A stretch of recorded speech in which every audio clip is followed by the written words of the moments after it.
Kā var vadīt siltumsūkni? Kādas ir iespējas kontrolēt savu apkures ierīci? No ārā gaisa temperatūras. Ar konstanto temperatūru iestatam vienu temperatūru, un tad viņš vienkārši jums sasniedz vienu temperatūru un padod telpās.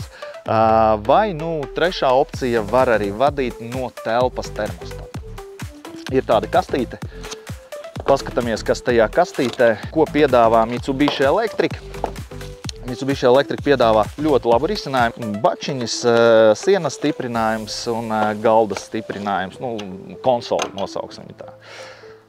Skaista pults, moderna, viegla. Tas jau ir kā īstais termostats, kuru mēs vienkārši liekam uz konsoles, liekam telpā, kur gribam kontrolēt temperatūru, tad siltumsūknis tiek vadīts pēc šī termostata tajā telpā, kur viņš ir novietots. Citreiz tas ļoti noder dažos projektos īsti varbūt pat nav vajadzīgs, bet katrs klients izvēlās. Bet jā, guļot uz divāna var paņemt, paspaidīt pultiņu, pamainīt tur temperatūras kaut kādus režīmus.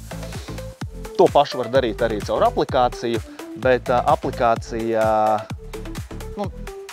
nav termostata opcijas. Tā kā šis ir termostats, darbojās ļoti labi. Iesaku.